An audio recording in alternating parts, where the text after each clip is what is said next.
Mas hoje à noite eu queria pensar com os irmãos onde fato é que a profecia de Isaías cai com realização. Onde a profecia de Isaías encontra a concretude, entendo o que eu vou dizer aqui, física e espiritual, profética e ao mesmo tempo cultural.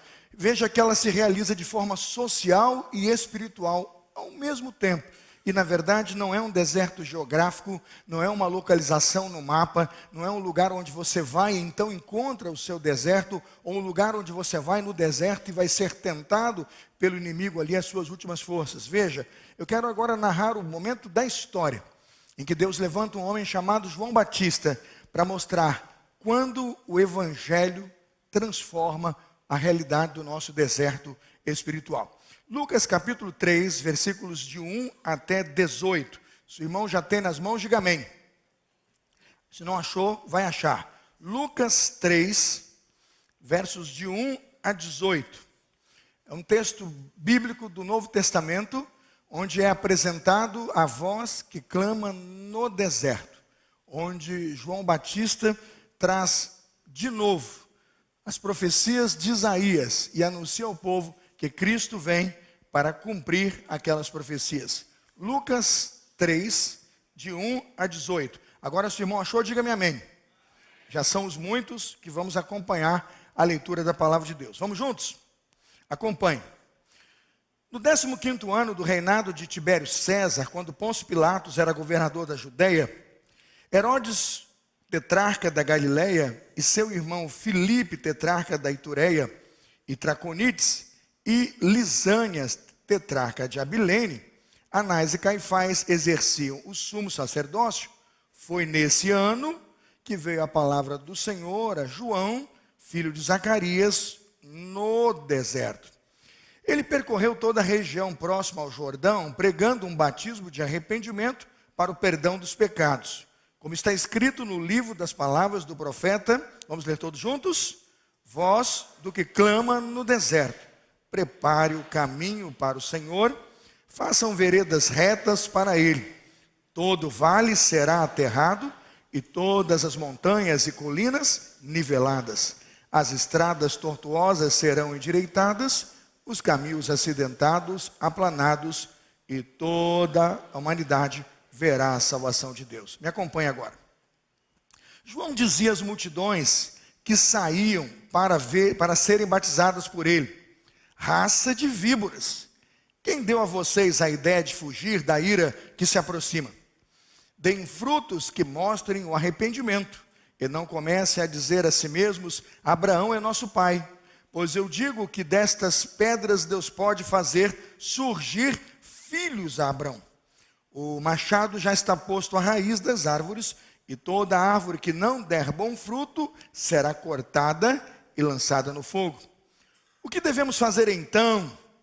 Perguntavam as multidões. João respondeu: quem tem 2 túnicas, dê uma, e quem não tem nenhuma, e quem tem comida, faça o mesmo. Alguns publicanos também vieram para serem batizados e perguntaram: mestre, o que devemos fazer? Ele respondeu: não cobrem nada além do que foi estipulado. Então alguns soldados lhe perguntaram, os militares: e nós o que devemos fazer? Ele respondeu: não pratiquem extorsão, nem acusem ninguém falsamente. Contentem-se com o seu soldo, com o seu salário. O povo estava em grande expectativa, questionando em seu coração se acaso João não seria o Cristo. João respondeu a todos: eu batizo com água, mas virá alguém mais poderoso do que eu, tanto que não sou digno nem de desamarrar as correias das suas sandálias. Ele os batizará com o Espírito Santo e com fogo. Ele traz a pá em sua mão, a fim de limpar a sua eira e juntar o trigo em seu celeiro, mas queimará a palha com fogo que nunca se apaga. Amém? Vamos orar ao Senhor. Bondoso Deus, amado Pai, nós em nome de Jesus entregamos esta palavra em suas mãos, confiando, ó Deus, que após uma leitura longa do texto bíblico, teremos nós as condições de passear por ele e encontrar nele, ó Deus, o ensino para as nossas vidas, o ensino para a nossa igreja, o ensino para as nossas famílias. Ó Deus, a cura e a solução para o deserto que muitas vezes nós atravessamos. Pedimos que este evangelho venha com poder aos ouvidos dos que estão no templo e nas casas, e que nós nos lembremos hoje o poder que tem o evangelho para transformar a realidade do deserto. É a nossa oração em nome de Jesus. Amém. Podem sentar-se. Quando o evangelho transforma o deserto. Esse texto, irmãos, para mim como pregador, é um divisor de águas na história da teologia. Esse texto é um dos textos mais importantes da Bíblia, e é para nós, irmãos, o momento da história que nós temos o de fato. Veja, no anúncio do ministério de Jesus, o antes de Cristo e o depois de Cristo. Não estou falando aqui da data do seu nascimento, essa história está 30 anos atrás desse texto, mas eu estou dizendo no momento em que nasce de fato na mente dos ouvintes, que é profetizado ao coração de João Batista e do povo, que Jesus é sim o Cristo, o Messias enviado de Deus para mudar o deserto espiritual da humanidade. Você veja que Lucas, irmãos, enquanto evangelista, ele narra muito bem, volte ao capítulo 1, e começa a narrar a história do nosso Senhor Jesus Cristo, não começando propriamente pela mensagem do que seria o conteúdo da mensagem, mas ele começa contando a história do mensageiro. Lucas capítulo 1, versículo 5. Ele começa a anunciar como João Batista será apresentado como um servo de Deus que vai preparar num deserto espiritual um caminho para que a mensagem messiânica e a mensagem da redenção chegasse a todos os povos. Depois de apresentar o mensageiro, o próprio autor em Lucas vai dizer no capítulo 1, versículo 26, que agora será apresentado a mensagem. Jesus Cristo, o Filho de Deus, está sendo gestado no mesmo tempo de vida e na mesma experiência de tempo de nascimento de João Batista. Essas crianças chegam a se comunicar e a conversar no ventre de suas mães. Depois você verá um cântico de Maria, que é um cântico apresentando Jesus, o Salvador. Você vai encontrar no capítulo 2 a apresentação clara do nascimento de Jesus e a configuração de que Jesus é o Evangelho de Deus e que Jesus é a mensagem de Deus do céu, as boas novas do céu para a salvação de todo homem, para a salvação da humanidade. O anjo vai dizer: não tenham medo, estamos trazendo o Evangelho, estamos trazendo novas de grande alegria que será para todo o povo. O Evangelho dizia: na cidade de Davi nasceu hoje Cristo, o Senhor, isto vos será por sinal. Quando usa a palavra Evangelho para dizer que Jesus Cristo está nascendo, Lucas não está brincando com as palavras. Ele está apresentando, na verdade, o conteúdo da mensagem. Ele está dizendo quem é o evangelho que João vai pregar no deserto. Agora então, apresentado Jesus, o evangelho e o preâmbulo do livro, a pergunta é: mas onde está esse deserto? É fato, irmãos, e nós sabemos que João Batista estava morando no deserto, habitando no deserto, usava roupas estranhas. Ele não é um pastor desses tradicionais como nós o conhecemos, né? Usava roupas de lã, de animais. Você imagina um camarada com a dieta diet, gafanhoto com mel. O sujeito era estranho, de um mau gosto alimentar, mas era o profeta que Deus estava usando para trazer a sua mensagem. Um dia, conversando com um dos nossos seminaristas, ele me perguntou: o que João Batista está fazendo no deserto? E um cidadão que nasceu dentro de uma cultura religiosa e deveria ter nascido dentro da vida urbana, está fazendo no meio do deserto com pessoas. Eu tenho uma teoria, não está em nenhum livro, nunca li isso em nenhum lugar, né? Eu tenho uma teoria. Se Jesus Cristo, irmãos, está sabendo com a sua família, veja bem que a sua família foi avisada de que é uma matança de infantes, a Bíblia diz que José e Maria fugiram para onde, irmãos? Fugiram para onde? Para o Egito. Tem mais um menino que nasceu por ali, não tem? É primo de Jesus, não tem? E se ele também está com a cabeça a prêmio, eu imagino que a família teve que dar contas e tem que dar as mesmas providências para que esse menino seja preservado.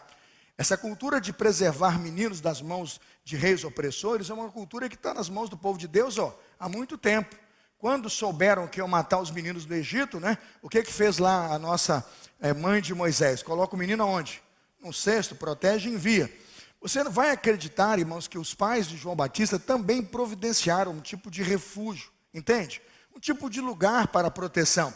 Olhando o texto e percebendo a presença de João no deserto, com toda essa cultura diferente, com essas roupas estranhas, a única coisa que vem na minha cabeça quando eu chegar no céu, eu vou perguntar para ele, para Deus, né? Eu estou certo ou estou errado? Foi só especulação? Se ele não foi levado lá para se esconder numa dessas cavernas e ficar lá com uma dessas tribos nômades distantes, para que não fosse achado na época da matança, amém? E quando ele aparece, ele já está todo aculturado, lá todo, envolvido com aquelas dinâmicas do povo. Eu não quero dizer que eu estou certo, não li isso em lugar nenhum, não sei se nenhum autor defende. Como eu tirei isso da minha cabeça, eu quis esvaziar isso hoje, estou contando para vocês. Quem gostar, gostou. Quem não gostar, diga assim: Deus tem misericórdia do pastor Carlos Elias. Ele já está sonhando com o conteúdo extrabíblico. É verdade. Porque a gente lê tanto a Bíblia e procura, às vezes, encontrar respostas para questões que você tem dúvida. Eu tenho dúvidas. Eu realmente tenho muitas dúvidas, não é? Se de fato, então, João está vivo, onde foi que ele se escondeu? Uma possibilidade, estava lá num desses desertos. Agora veja, de que deserto o texto bíblico está falando? Volte comigo ao capítulo 3, versículo 1, e veja que, na verdade, Lucas, de forma intencional e clara, começa a demonstrar a dura e terrível realidade que está vivendo, irmãos, o povo de Deus, naquele momento político, social e econômico. Capítulo 3, versículo 1. Era o 15º ano do reinado de quem?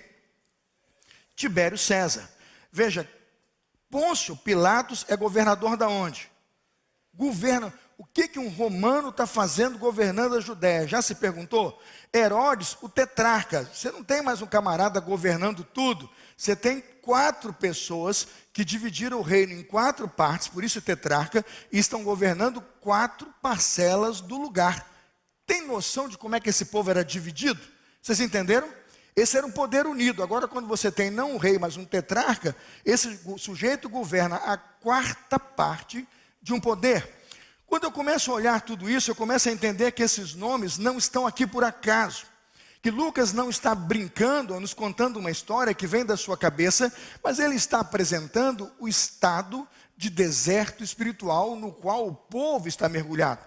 Se você conhece a história, meus amados irmãos, você vai se lembrar que Filipe da Macedônia, ele tinha um sonho.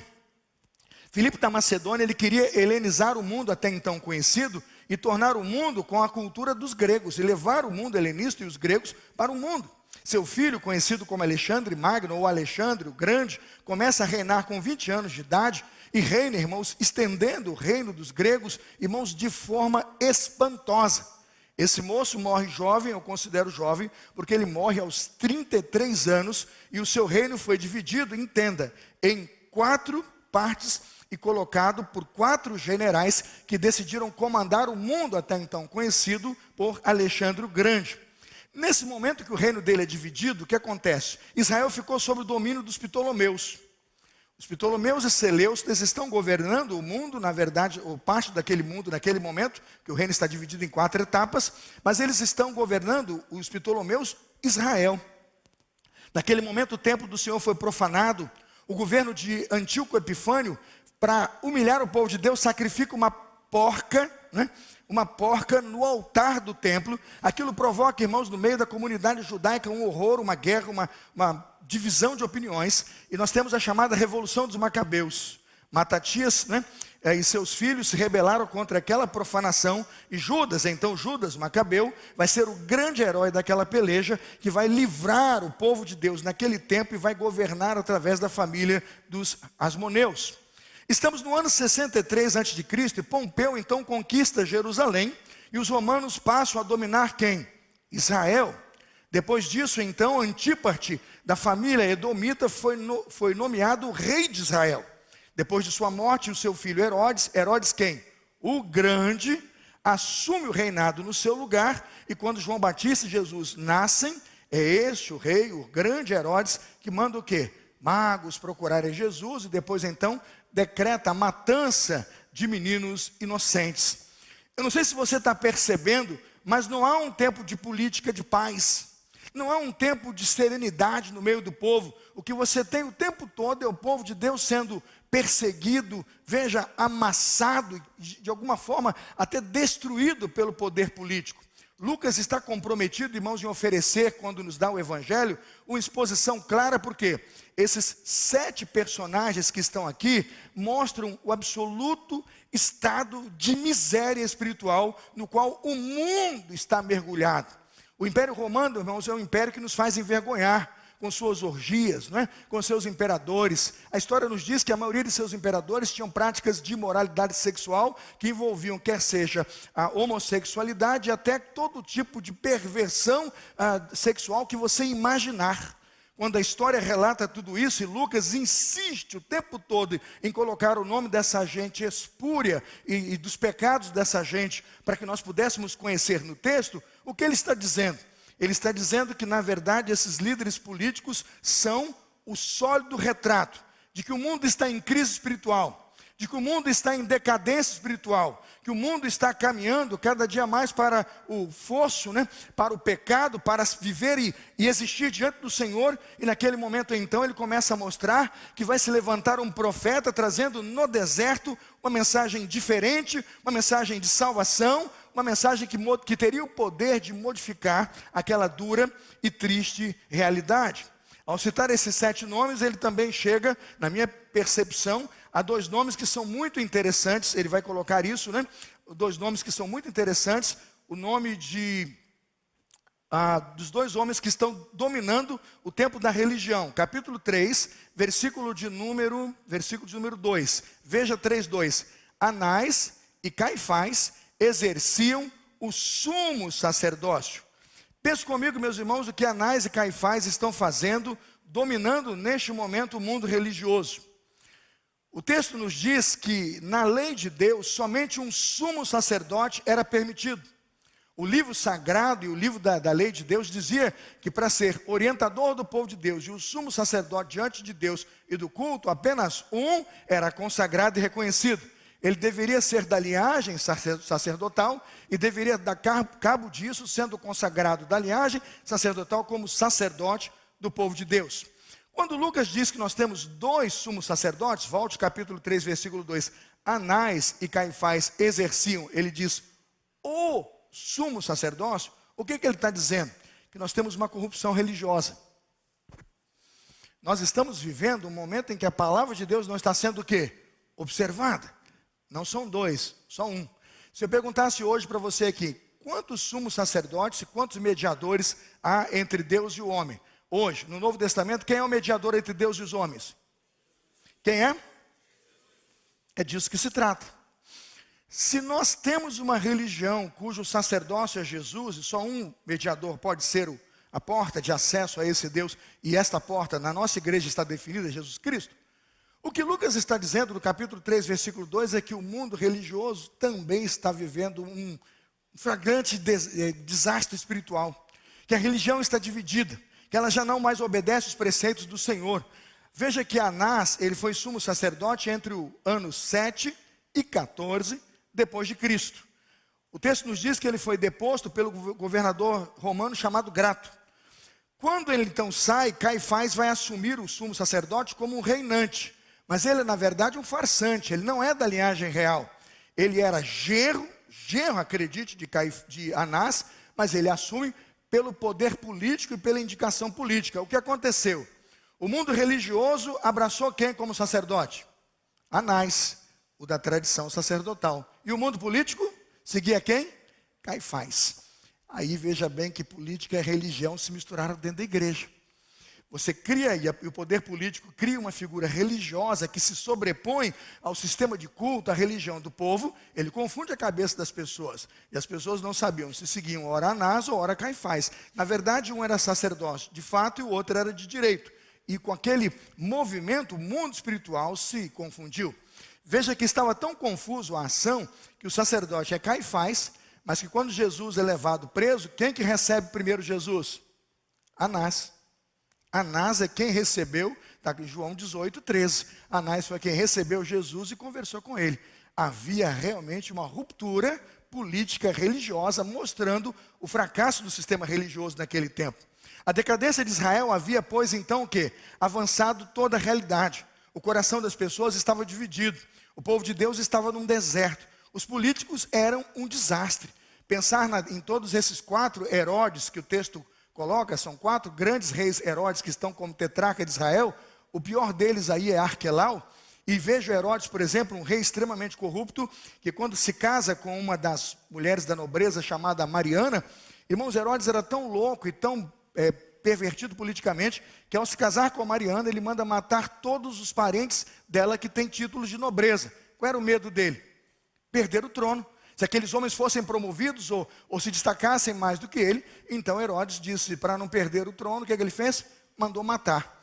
Depois, irmãos, diz o texto que depois de desconfiar da sua mulher, de que ela poderia lhe dar um golpe, ele manda, de alguma forma, ameaça a Mariana. A Mariana foge para o Egito, mas ela não consegue fugir, não. Ele manda no Egito, irmãos, uma tropa ao comando dele para matar a sua mulher. Quando sua mulher, então, está morta, ele percebe o seguinte: estou ficando sem sucessor, tenho 2 filhos aqui que têm condições de me suceder. Ele conversa com sua irmã Salomé, e Salomé diz assim: manda esses meninos para estudar em Roma, porque eles vão se preparar para ser os futuros reis. O que Herodes fez? Mandou os meninos para Roma para estudar. Aí Salomé parece que mudou de ideia, falou: cuidado, o diabo é sujo, né? Cuidado, os meninos vão voltar de Roma, estudantes, com PhD, mestrado, né, pós-graduação e tudo que você imaginar. Eles vão voltar muito melhor que você e vão ser o rei muito melhor que você. O que Herodes fez com os 2 filhos? Mandou matar. Quando você percebe esse tipo de postura e esse tipo de governo e essa cultura está sendo passada para as pessoas, você pergunta, irmãos, isso é um deserto, sim ou não? Isso é um lugar sem saída, sim ou não? Se da liderança, irmãos, vem um som errado desse nível, e se da liderança vem um ponto de corrupção desse tamanho, irmãos, qualquer pessoa aqui embaixo da população sabe que não há saída. Entra em desespero e diz: o mundo político não nos oferece saída. O sistema político e o poder do Estado não nos oferece segurança. É um rei matando o rei, é um poder atrás do poder, é um homem caçando o homem, é um homem matando mulher, é um rei matando seus próprios filhos, ou são reis mandando matar crianças. É um sistema religioso falido. Você não sabe quem é o mediador, você não sabe quem é o sacerdote. Um é religioso, o outro é político, a igreja está contaminada. Aí se levanta um homem. Aí se levanta uma mensagem. É com esse fundo histórico que na verdade Lucas está dizendo para cada um de nós, que quando tudo parece não estar no controle, que quando o mundo parece um caos, que quando o colapso se estabelece num país ou no estado, que quando um ditador se levanta para oprimir e para massacrar religiosos, quando a religião começa a estar suja e poluída, Deus começa a mandar aquele poder libertador. Deus começa a mandar uma mensagem transformadora que pode purificar e transformar corações. Verifique, irmãos, Lucas 3, versículo 2, como Deus decidiu agir. Anás e Caifás exerciam o sumo sacerdócio. Agora veja, foi nesse ano que veio o quê? Foi nesse ano que veio a palavra do Senhor a João, filho de Zacarias, no deserto.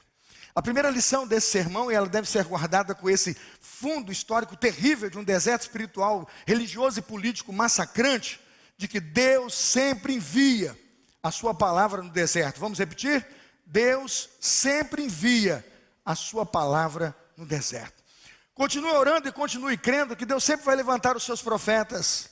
Continue orando e crendo que no meio de um deserto, irmãos, no meio de pastores corruptos, de sacerdotes políticos, de gente que você vai ter nojo, de um governante que você não confia, de uma estrutura de Estado onde a propina, irmãos, e a corrupção estão estabelecidas, o que eu estou dizendo é que Deus sempre vai levantar uma voz poderosa, uma voz que vai trazer a Escritura, uma voz que vai levantar a sua palavra como um agente libertador das pessoas, dos povos, das raças, tribos, línguas e nações. Amém, irmãos?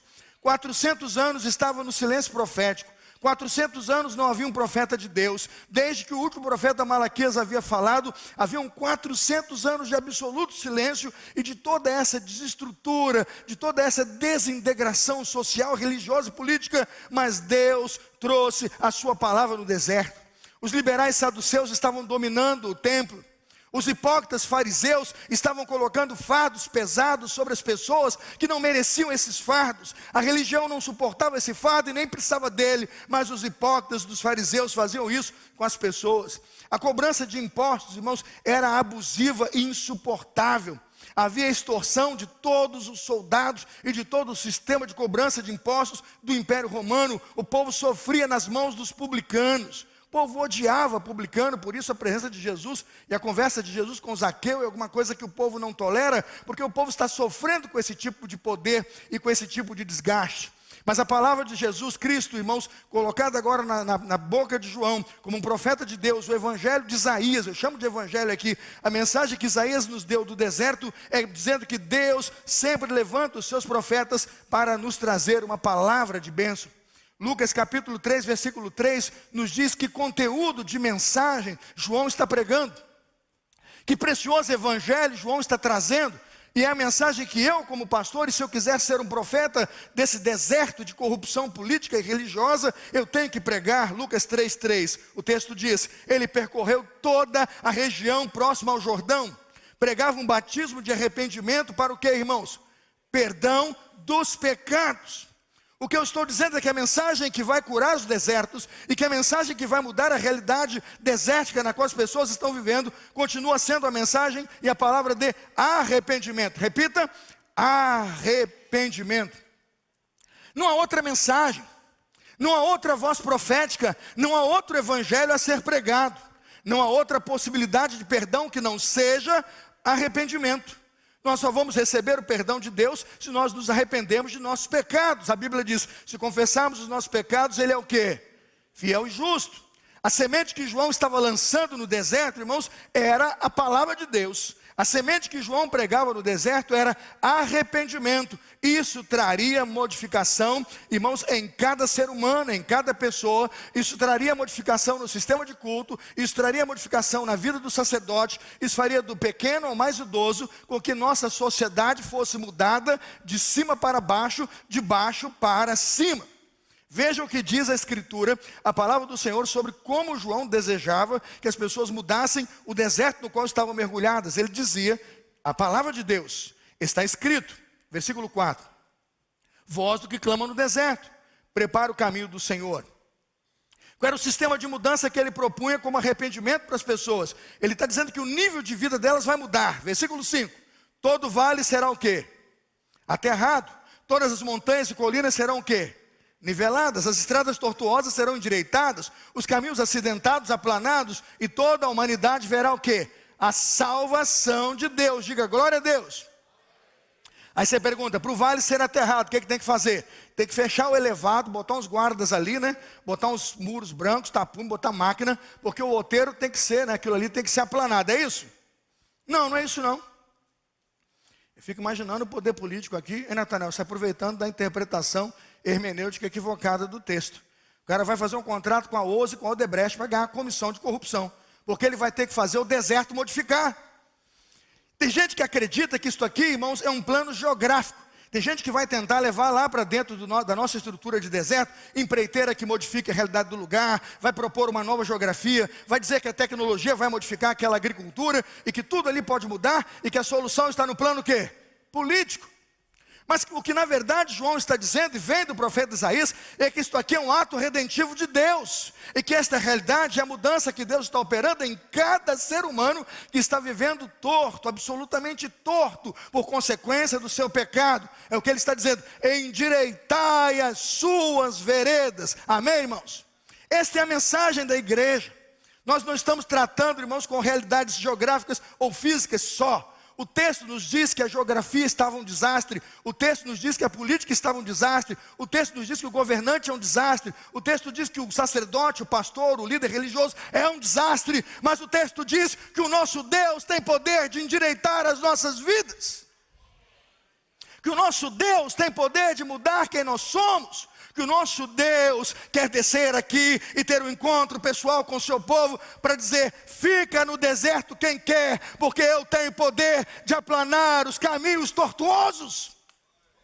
Se o indivíduo é viciado, Deus tira o prazer do vício. Se o indivíduo idolatra o sexo, Deus tira e cessa a idolatria do sexo. Há uma mensagem de Deus aqui. Ele trata com seres humanos que estão vivendo um deserto de opressão, um deserto espiritual, onde são amassados e humilhados pelo inimigo. Mas ele diz: eu vou consertar a sua vida. Eu tenho um filho que eu enviei, o nome dele é Jesus. Louve a Deus, o Messias chegou.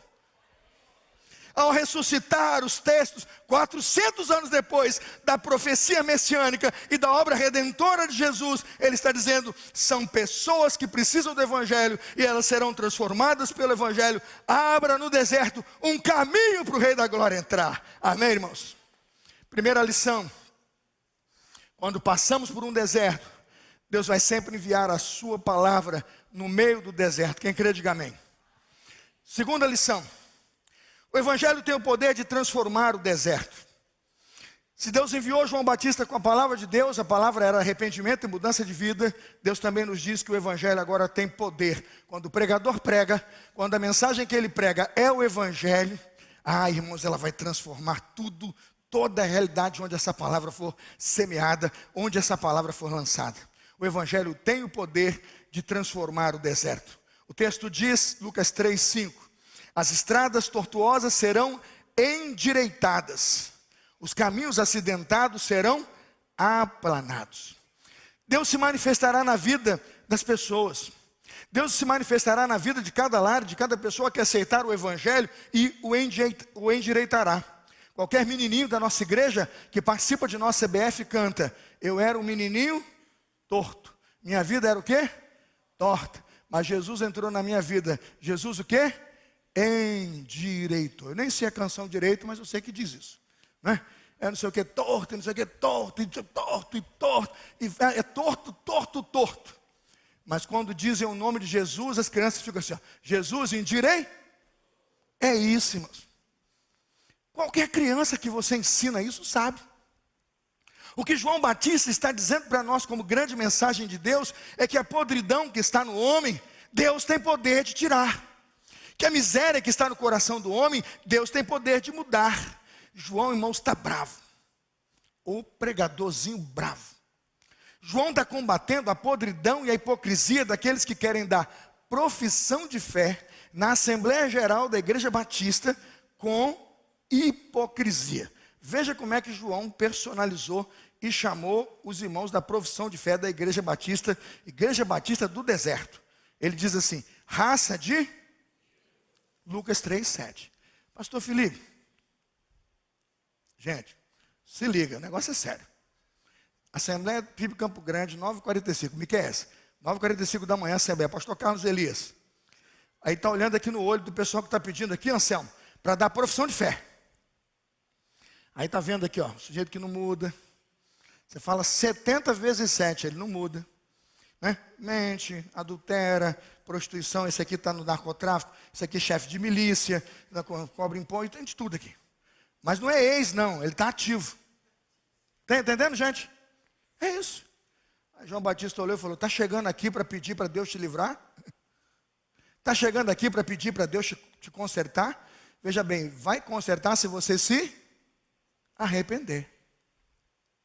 Deus vai consertar se você o quê? Mudar.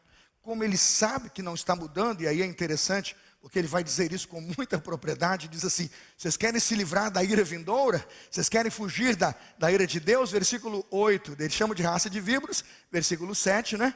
Ele diz assim, raça de víboras, quem deu a ideia de fugir da ira que se aproxima? Agora veja o 8, a proposta dele para que essa gente dê certo. 8, deem frutos, Lucas 3:8, deem frutos que mostrem o quê? Você tem duas opções, ou você é raça de víboras, ou você é um viticultor de Deus. Você precisa frutificar frutos de arrependimento. Quem se arrepende faz o que estava fazendo? Quem se arrepende continua no erro e pratica o erro todo dia, irmãos? Raça de víboras, ou gente que frutifica arrependimento. Ele vai dizer assim, versículo 8. É muito duro o sermão, irmãos. Eu acho que é o sermão mais duro que eu ouvirei na minha vida. Não comecem a dizer a si mesmo, Abraão é nosso pai. É crente por DNA. Meu pai era crente, minha mãe era crente, eu também sou. É nada, né? Abraão é nosso pai, pois eu lhes digo que destas pedras Deus pode fazer surgir o quê? Filhos de Abraão. João Batista está confiando mais, irmãos, que Brita vira crente do que crente vira gente. Entendeu? Ele está dizendo que pó de pedra pode dar mais resultado para a fé do que cristão mentiroso, raça de víboras.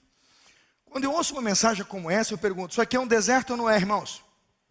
Quando você tem na igreja um pastor chamando a sua liderança que vem para o batismo de raça de víboras e implorando e pregando, deem frutos de arrependimento, eu estou dizendo, o tempo é tenso ou não é? E tem mais, versículo 9, aí é de matar mesmo, aí é o machado, né? Imagina um pastor com machado, parece o Fred Krueger com aquela, né, serra, é coisa horrível, né? Parece aquele filme de terror que o cara está com um machado na floresta querendo matar a pessoa. Está aqui, irmãos. Ele está dizendo a cena de horror, que é, na verdade, uma pessoa que não se transforma. Versículo 9, o machado já está posto à raiz das árvores. E toda árvore que não der o quê? Bom fruto, será o quê, irmãos? Tem gente criticando o sermão que ouviu na internet aí do pastor tal, eu acho que foi mal interpretado o meu colega lá, que falou lá de Noé e da arca lá, e como Deus corrigiu aquele povo da arca, alguém, acho que editou aquilo e está colocando outra coisa lá, mas eu fico pensando num sermão desse. Irmão, João Batista hoje no Instagram seria cancelado. Todos os vídeos do João Batista hoje no YouTube seriam bloqueados. Isso se o juiz não tivesse colocado ele na masmorra, como Herodes o fez. Irmãos, Herodes fez ou não fez? Eu não estou brincando não, vocês estão rindo. Esse é o cara. O cara que conseguiu entregar a cabeça dele por uma fé e por uma ideia. Eu creio que Deus pode modificar o quê? Os desertos. Não dá para adoçar o caldo e inventar que nós somos uma geração boníssima, que a igreja está muito bem, que o sacerdote Anás e Caifás, os dois dão beijinhos aí, fique tudo bem, que não está não. A religião está corrompida, o poder político é um desastre, o sistema faliu e a nossa salvação está em Jesus. Amém, irmãos? O machado está posto à raiz.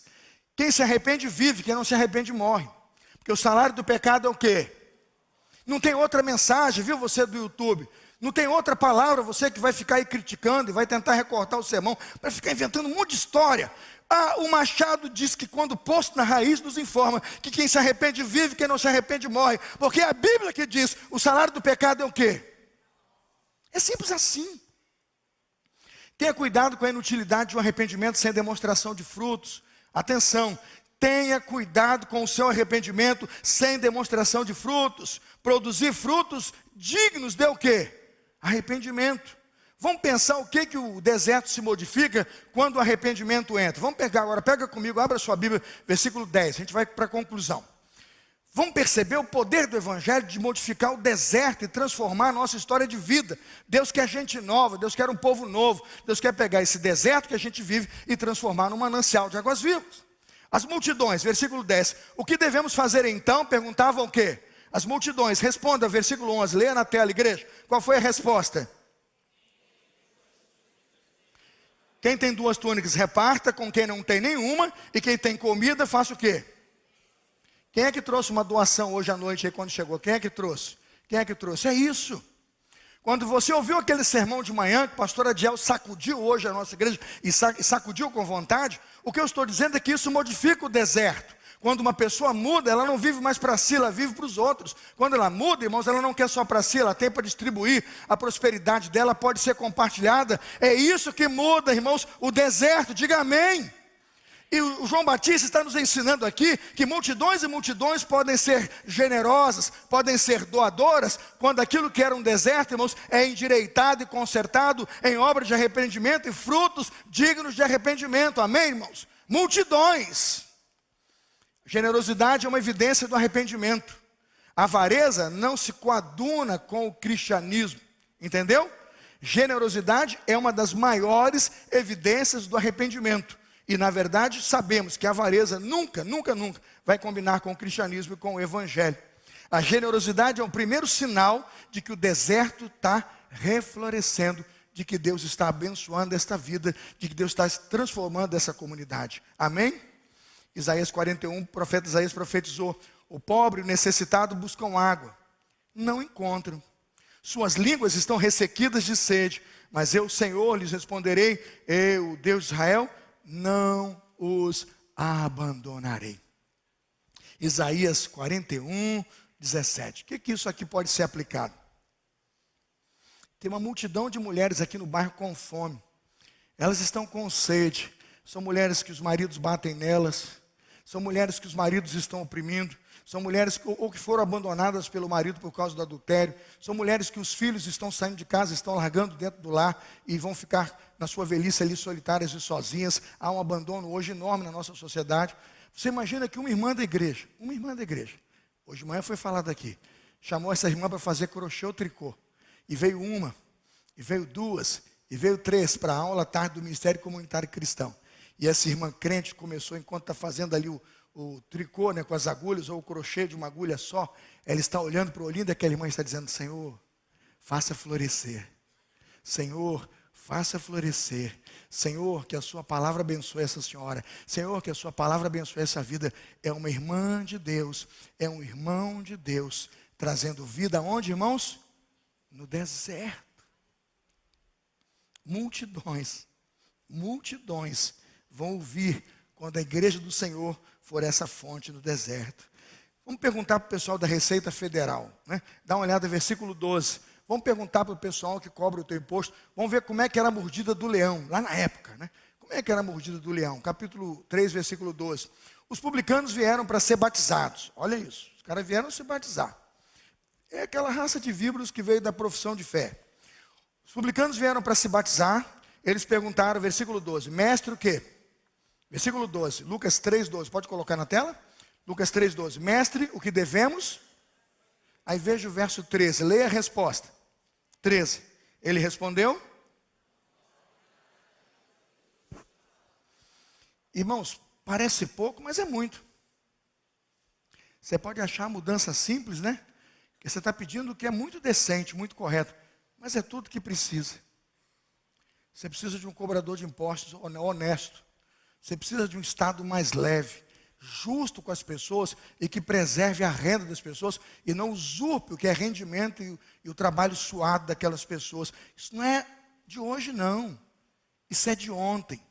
Não cobrem nada além do que lhes foi estipulado. Você entendeu que tudo que está sendo pregado aqui está em vigor? E que tudo que está se pedindo para mudar aqui é a prática? Você entendeu isso? O que ele pede para mudar aqui é a prática vigente. Aí eu pergunto, um publicano desse, é um deserto ou não é, irmãos? Sabe como é que funcionava o sistema dos publicanos de impostos no período romano? O Império Romano fazia, essa palavra é nova não, né? Licitação. Ouviu falar licitação em política? Já ouviu, né? O Império Romano fazia, Rafael, licitação.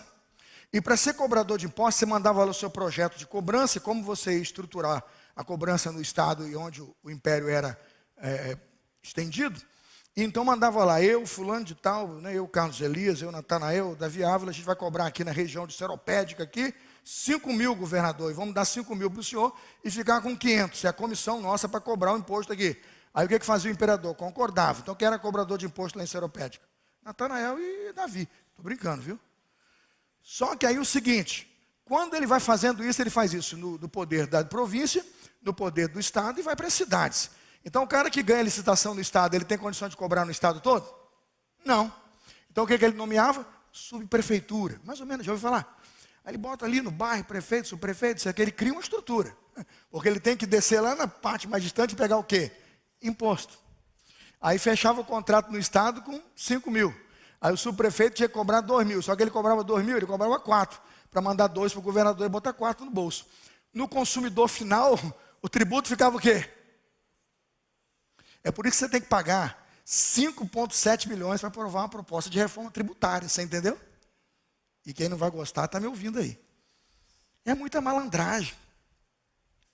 E a gente acha isso assim fácil de resolver.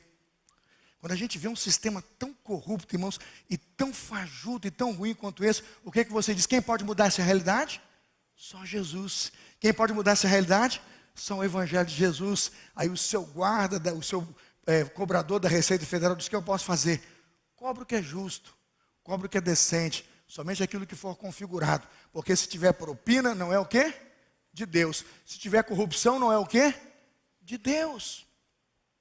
Irmãos, despertemos para a realidade da mensagem da igreja. Despertemos para que o Evangelho os publicanos poderiam mudar, desde que deixassem que aquele deserto que está na vida deles fosse transformado. Sabe, irmãos, o que João Batista está pregando é que a avareza não se coaduna com o cristianismo. Crente não é corrupto, crente não recebe propina, crente não ganha dinheiro de maneira ilícita. Crente é fonte viva, ele é água no deserto. Vamos pensar nos militares. Dá uma olhada no verso 14, eu vou terminar. Verso 14, se liga nos militares. Vê se Deus chamou para dar um golpe militar. Então alguns soldados lhe perguntaram: e nós, que devemos fazer? Ele respondeu, tem na tela? Lucas 3, por favor, vê se tem na tela. Lucas 3 é o verso 14, é isso? Isso. E nós o que devemos fazer? Resposta para os militares: não pratiquem o quê? Já ouviu essa palavra? Já parou no sinal e o guarda tentou tirar um? Já foi na estrada?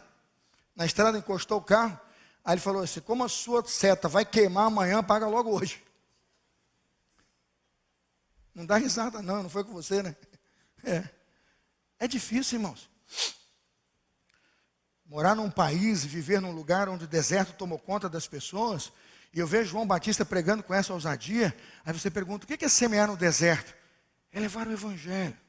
E apelar às pessoas que olhem para suas condutas, que pensem no próximo e que cuidem das pessoas com uma realidade espiritual diferente, né, Anselmo? Isso é muito poderoso. Está fazendo isso aqui porque Deus não gosta dessas pessoas? Não. Elas estão sendo exortadas porque Deus as ama. Deus quer ver essas pessoas transformadas pelo poder de Deus. Deus quer ver soldados como aquele centurião olhando para a cruz dizendo: verdadeiramente esse é o Filho de Deus. Deus quer ver militares como aquele centurião que chegou para Jesus e disse: tem um filho doente lá em casa, mas o Senhor, pela sua autoridade, mandar, ele fica curado. O centurião viu aquele menino curado, sim ou não? Aí eu pergunto: Deus quer transformar, irmãos, os nossos desertos. Deus precisa de militares cristãos. Deus precisa de homens em que o poder de Deus e o poder dele se manifesta. Porque nós não temos outra saída para ver o Evangelho transformando esse deserto e endireitando os nossos caminhos, que não seja trazer o Evangelho do arrependimento, para que nossas pessoas, nossos políticos, nossos irmãos, nossos sacerdotes, nossos pastores se voltem à palavra de Deus. E você pergunta: por que essa mensagem é pregada hoje à noite? Lucas 3,6. Lucas 3,6. E toda a humanidade verá a salvação de Deus. Bota essa parte todo mundo junto comigo. E toda a humanidade verá a salvação de Deus. O que João Batista prega é o evangelho mais poderoso, que pode transformar minha vida, sua vida, as casas, as famílias de todos que estão nesse culto. Pode mudar o jovem, o adulto, o idoso, a criança, pode transformar gerações. Aquele deserto, irmãos, vai cessar, porque o evangelho da graça de Deus chegou. Eu quero terminar essa mensagem dizendo para você que o verdadeiro evangelho sempre nos livra do deserto e nos conduz a Jesus Cristo. Veja Lucas capítulo 3, versículo 15. O perigo que tem o pregador de ser confundido, o mensageiro com a mensagem. Lucas 3,15 diz assim: o povo estava em grande expectativa, questionando em seus corações se acaso João não seria quem? João era o Cristo? Não. O perigo do mensageiro se confundir com a mensagem é muito grande. Tem gente que segue mais o pregador do que a mensagem. Tem gente que gosta mais do pregador do que do conteúdo. É interessante que quando pensamos no conteúdo da mensagem, o evangelho só tem um nome. O evangelho é uma pessoa. Lucas 2:11. Na cidade de Davi nasceu o Salvador, que é Cristo, o Senhor. O que João está pregando e Lucas está dizendo é que somente Jesus, o Salvador, pode salvar você do seu deserto. O que Lucas está dizendo é que a única boa nova que o povo precisa para ser salvo é que na cidade de Davi, essa é a boa nova, nasceu Cristo, o Salvador. João sabia quem era Cristo. João sabia que ele podia batizar com água, mas só Jesus batiza com o Espírito Santo e com fogo. João sabia que ele poderia administrar sacramentos, poderia servir a ceia, poderia chamar os memoriais, onde como discípulo de Jesus ele poderia fazer muita coisa. João sabia muito de como Jesus poderia fazer dele um mensageiro de bênçãos, mas ele sabia que só Jesus pode conferir bênçãos, as bênçãos das celebrações aos cristãos. João sabia que ele poderia usar o símbolo, mas só Jesus poderia conceder aquilo que era o simbolizado, a vida dele. João sabia que ele poderia apontar para o Salvador, mas só Jesus poderia trazer salvação. João sabia que ele poderia pregar sobre a remissão de pecados, mas só Jesus tem poder de perdoar pecados. Veja o verso 16, como João sabia o seu lugar e o lugar de Jesus no Evangelho. Lucas 3,16. Eu os batizo com água, mas virá alguém mais poderoso do que eu, tanto que não sou digno nem de curvar-me e desamarrar as correias das suas sandálias. Ele batizará com o quê? Ele batizará com o Espírito Santo. Não tem ou, volta o texto. Ele vos batizará com o Espírito Santo e com fogo. O batismo do Espírito Santo e com fogo, irmãos, nos traz aqui hoje uma mensagem poderosa. Quando João Batista fala sobre o batismo com o Espírito Santo e com fogo, ele fala de um batismo só. No mesmo tempo que ele santifica e salva, ele também condena e queima a palha. No mesmo tempo que ele pega como um fogo que refina o ouro, ele também livra das impurezas. O que João Batista está dizendo é que o Evangelho de Jesus, quando entra, tanto batiza com espírito e com fogo, quanto ao mesmo tempo o fogo corrige e expurga a palha. João Batista sabe que a água toca a superfície, mas o fogo penetra e conhece a substância onde o fogo toca. O fogo ilumina, aquece, purifica, alastra. O fogo é a imagem do juízo, mas é juízo misericordioso, porque é Deus limpando sua igreja, é Deus purificando quem? O seu povo. Quando Deus batiza alguém com o Espírito, Ele o chama de igreja, Ele o chama de salvo. Quem é batizado com o Espírito aqui, levanta a mão. Quem é batizado com o Espírito, você é salvo, você é igreja. Mas quando batiza com o Espírito, e veja, com fogo, ao mesmo tempo separa o trigo da palha. Versículo 17, Lucas 3,17. Ele traz a pá em sua mão, a fim de limpar a sua eira e juntar o trigo em seu celeiro. Essa é a igreja. Mas queimará o que, irmãos? Mas queimará a palha com fogo que nunca se apaga. Não brinca com a igreja onde o Espírito batiza com o Espírito e com fogo, porque o fogo queima a palha, o fogo purifica a igreja de Jesus. Ah, pastor fulano foi embora. Irmãos, ore. Se for nosso, volta. Porque se foi palha, vai queimar direto no fogo. Quando vejo um evangelho como esse, eu louvo a Deus, porque pelo poder do seu evangelho, trigo é trigo, palha é palha. Foi isso que João Batista disse quando disse: uma voz clama no deserto, prepara o caminho do Senhor, façam no deserto um caminho reto, endireitai um caminho reto para o nosso Deus. Todos os vales serão levantados, todos os montes e colinas serão aplanados, os terrenos acidentados se tornarão planos e as escarpas serão o quê? Niveladas. Deus faz isso batizando com o Espírito e com fogo. Após pregar esse evangelho, João mostrou como o deserto pode ser transformado. Lucas 3,18. E com muitas outras palavras, João exortava o povo. Eles pregavam o quê? As boas novas. As novas do evangelho. E depois, anunciar. As boas novas de salvação que podem transformar, irmãos, desertos em pastos verdejantes. O Senhor nosso Deus disse: abrirei rios na colina, porei no deserto cedro, acácia, murta, oliveira, para que o povo veja e saiba que foi a mão do Deus Todo-Poderoso que transformou o deserto no lugar onde o Espírito Santo de Deus pode habitar. Isaías 41:18. Você pergunta: Deus pode transformar o meu deserto hoje, pastor, num lugar maravilhoso para que eu possa viver com a minha família? Sim. Isaías 43:19. Deus tem o poder para abrir um caminho no deserto. Até no deserto eu vou abrir um caminho e vou colocar riachos no ermo.